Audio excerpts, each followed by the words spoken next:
Joining us now, State Senator, Virginia Beach Republican, Frank Wagner, had a press conference yesterday in Richmond, taking exception to one of his opponents, Ed Gillespie's tax cut plan, which we're going to be talking about today. And Senator, good to have you with us. I was under the weather and didn't get an opportunity to attend your press conference. Can you tell me what happened? Well, absolutely, John.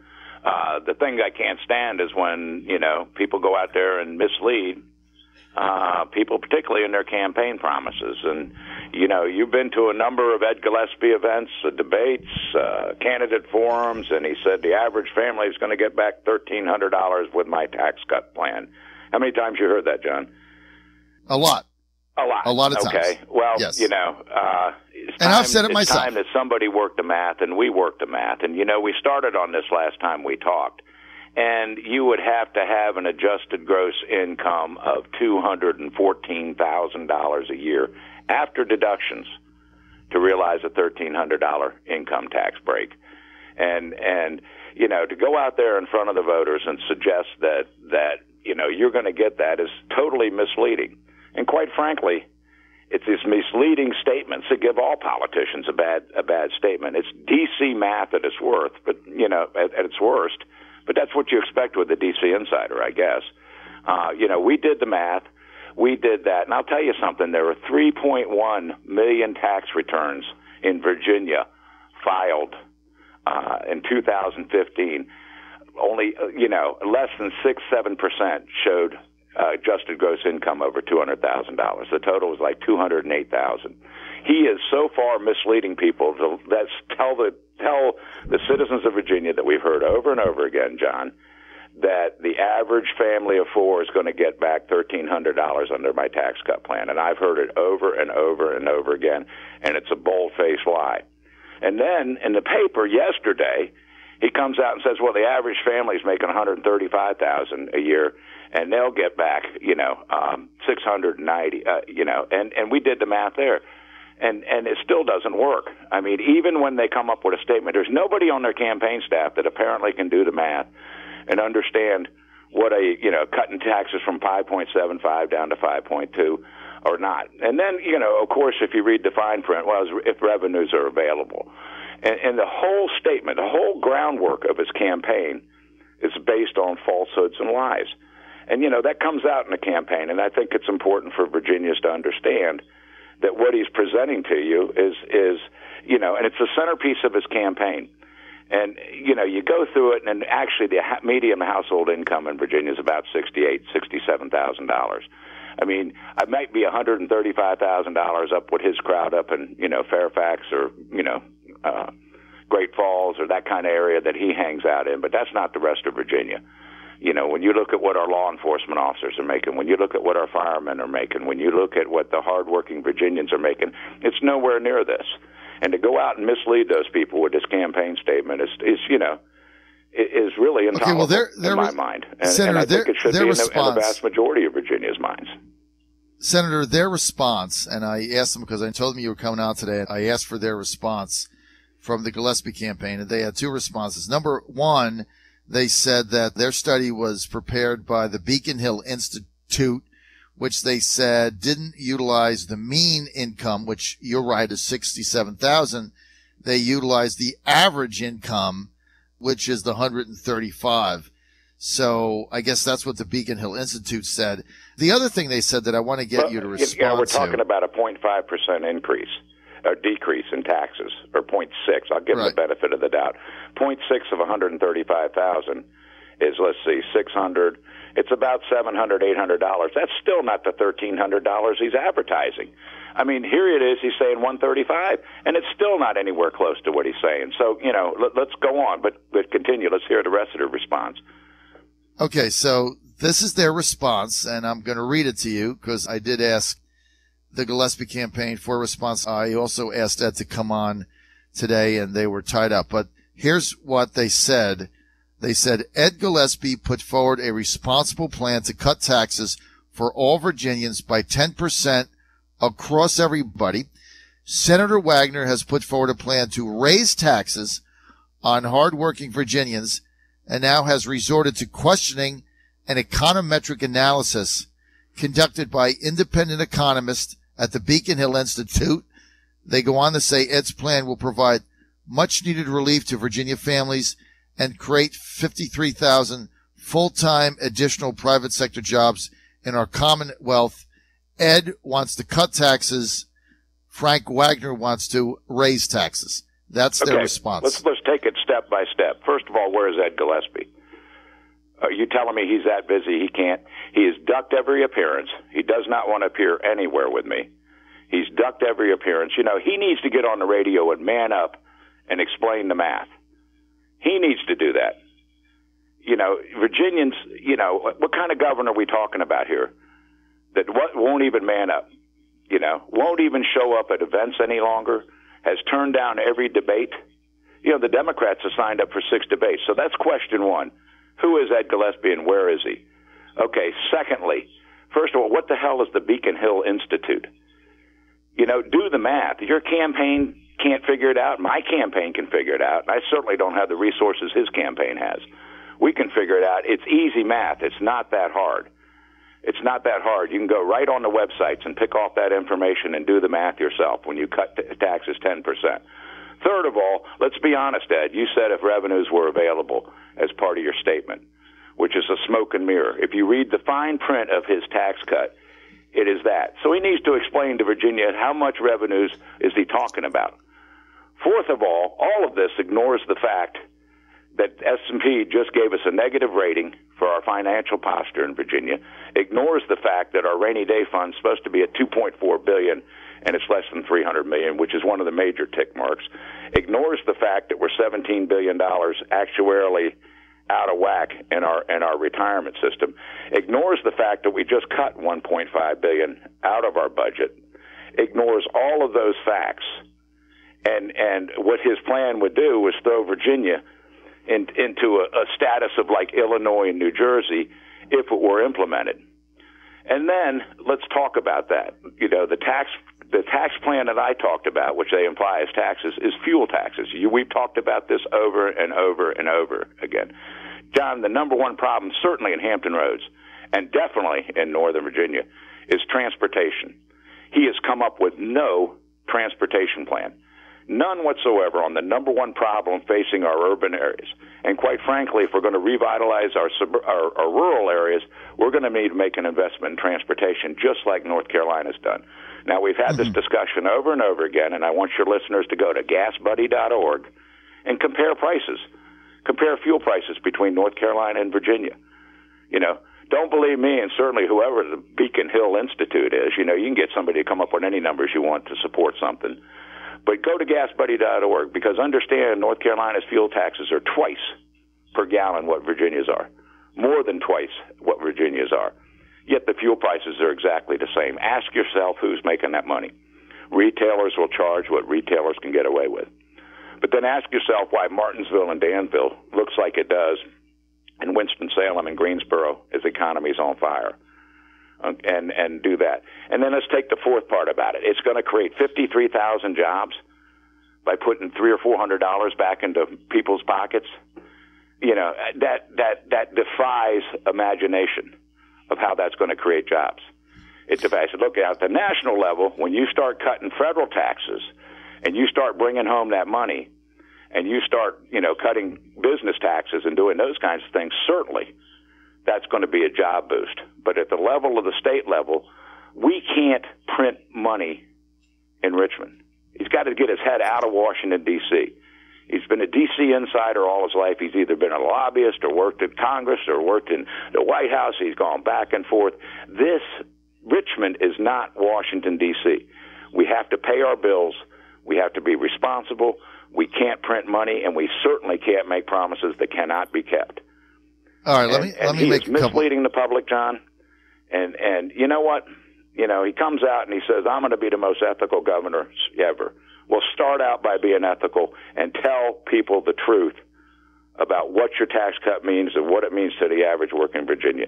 Even in the paper, they came out and said the average family makes $135,000 a year. I don't know where he's been, but each time he started visiting Southside Virginia, Southwest Virginia, That is not the average pay. In fact, you can go on the website or go look at the Census Bureau. The average income in Virginia is $66,000. Once again, misleading, trying to come up with numbers that the voters will say, "Oh yeah, I'm going to get that back."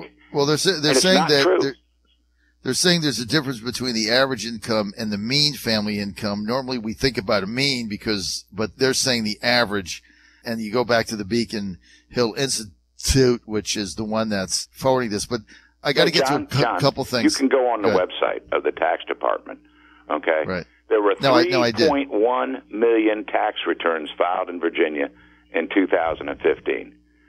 Just 700,000 were over $100,000. So how does they get to an average? I mean, that's the adjusted as income of real. And this is not something, you don't need to go to the Beacon Hill Institute to do this. You can go on tax department's website and look at that. That information is publicly available. So that's nowhere close to the average. I would call less than 1/3 of Virginians, and we don't know what rate above 100,000. They might be at 135,000. I'm getting some feedback here via text coming to the studio, so I want to share this so you can comment on it. Senator, a couple things here that I want to get to. This is from Den in Chesapeake, who says, John, just the facts. My Virginia taxes for 2016 were $1,025. So it should be clear that Gillespie's claim of 1,300 savings is a lie, and Gillespie has to know it. Well, that's just this one person's taxes. He would save $102. Okay, let's see. Henry in Virginia Beach says, Frank is right on. I just came back from Raleigh. I paid the same amount for gas in Raleigh as I did in Virginia Beach. Wagner's right. So there's a couple comments there.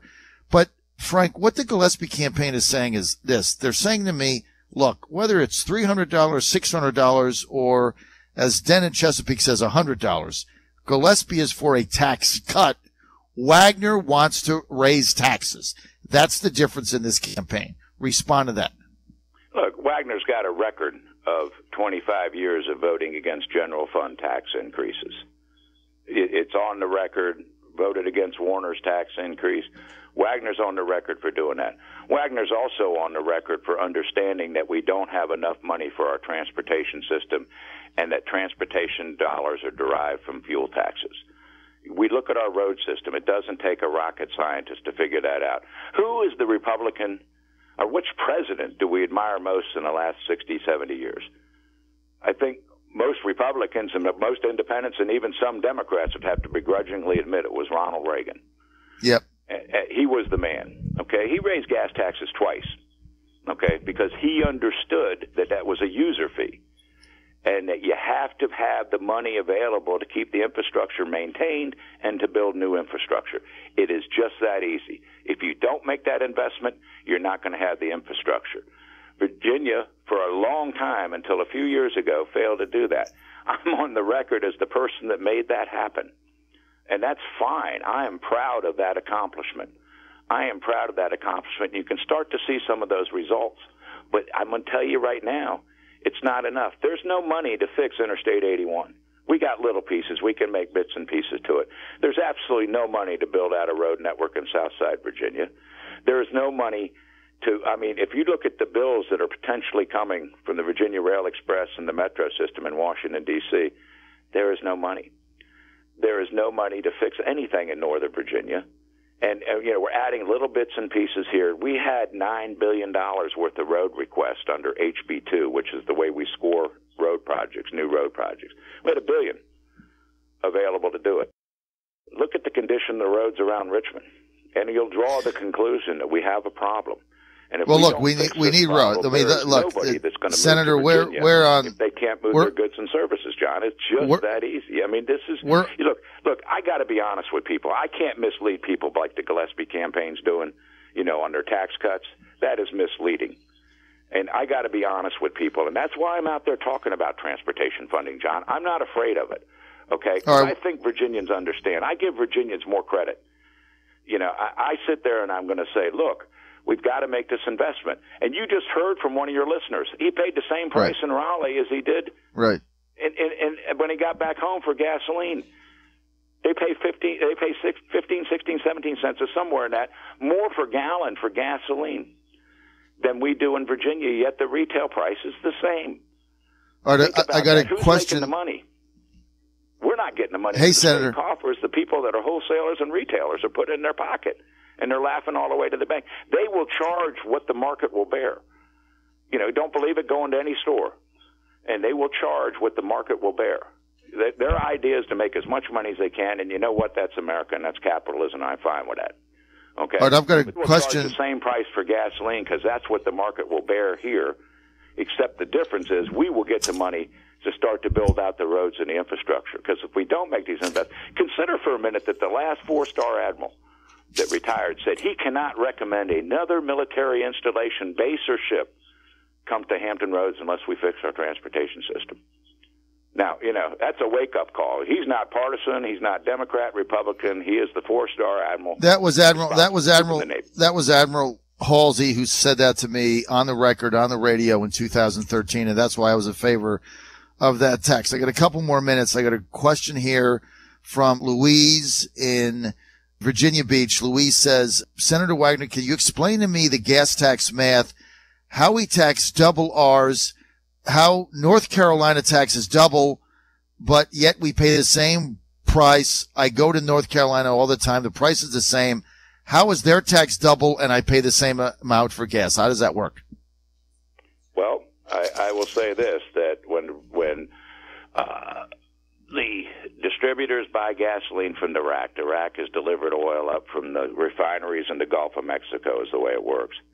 And when they ship the gasoline up, the retailers will buy it off the rack, and they mark it up to deliver it to the gas stations, and then the gas stations mark it up what they think they can charge to sell their gasoline. And so they all are making a profit along the way. So they look at comparable prices, and they look at what the market will bear, and they will charge what they believe the market will bear. I think it's important. I mean, you can go, you know, my most recent trip, and you can go to gasbuddy.org. We actually pay a little bit of a premium on gasoline in Hampton Roads to help fund the HR TAC and just some of the regional projects we're accomplishing. Richmond doesn't have that same tax, yet gas is cheaper than Hampton Roads than it is in Richmond. Once again, the Richmond market apparently will pay more for gasoline than Hampton Roads market. So, you know, retailers are extremely bright in terms of determining what the market will bear, what the market is willing to pay for a certain commodity. I mean, they have a whole team that tries to come to those, and that's how they price it. And it's a price point in any grocery store. It's a price point in any retailer. That's how they determine how much they're going to sell some things for. And it's no different here. And so, you know, the price points, the income levels, those kinds of things are pretty much identical in North Carolina and Virginia. So they know they'll pay, you know, whatever we pay on a given day for gasoline. And in Virginia, the retailers and the wholesalers are pocketing what, you know, since the price is the same, they're paying twice the tax, so they're not making, the retailers and wholesalers are not making nearly the profit in North Carolina that they'll make in Virginia. And so that's how the system works. And you know, I'm trying to explain it the best I can. And all right, Senator, I got time for one more question from Chris in Lynchburg, who says, I hate the B-poll tax. Ed Gillespie says he's going to get rid of that. Why is that not a good idea? Look, I totally agree with him on the B-poll tax, and we have struggled for years to try to find another funding stream because the many localities rely on the B-poll tax. It's a locally derived tax. It's not a tax that the state collects. It's a locally derived tax. We have wrestled with this issue for 25 years in the General Assembly. We have to come up with another mechanism because the localities, assuming that they're all spending their money properly, and we can have a long debate about that, but localities have a budget. If we did away with the B-poll tax, then they would have to derive another source of revenue to replace the B-poll tax, and that would probably turn to property taxes or some other tax. The problem I have with the B-poll tax, and as governor I'm going to work on how do we solve this, is B-poll tax doesn't recognize whether you make a profit or not. And understand, I've been in business all my life. I paid a whole lot of B-poll taxes when you own shipyards, and you pay a whole lot of machinery and tools tax when you own shipyards, because you have a lot of machinery and tools, and you have a very large revenue number when you run a shipyard. And I paid a lot of those taxes, but B-Pol taxes you whether you make money or not, and that's the wrong issue. Now, the problem we're wrestling with, and the problem we have to wrestle with, but one I think that needs to be a top priority, is how do we keep the localities whole when we remove the B-Pol tax? Because if we take away that tax or that method of revenue stream, the localities are going to have to come up with another one. Now, I'd like to be able to say that we could replace it from state revenues, but then again, we just cut $1.5 billion out of that, and we raided the rainy day fund for $500 million, which is supposed to be there for a recession, and we haven't had a recession in 8 or 9 years. I mean, that's the state of the state finances right now. So we have got to grapple with how best to do this, because if we want to continue to grow businesses in Virginia and encourage new businesses to start up, we have to recognize that most businesses don't make money when they first start up, and they may not make money for 3 or 4 years while they're getting going. Yet we apply this B-Pol tax on them, and we need to recognize that we want to encourage that, and that's the one tax that really holds people back. And so, all right, Senator, we're out of time. We'll continue to wrestle with it, John. We're out of time, Senator. I want to thank Senator Wagner, running for governor of Virginia, for being with us today. I want to thank him for his time and commenting on his press conference yesterday in Richmond. Senator, thanks for being with us. 3 people running for governor, Republican primary, June 13th. Mark it down on your calendar. Senator Frank Wagner, Republican from John, Virginia Beach State, Senator. Let's see if we can get Ed Gillespie to actually appear somewhere. Stop talking through your surrogates. Stop talking through your campaign. I will ask him. I will ask him to come on my show this week. It's time to show up and put yourself in front of Virginians, and let's have an honest discussion about things. And all right. We'll talk to you Frank, later. Thanks. Thank you. More information, Wagner, VAGovernor.com.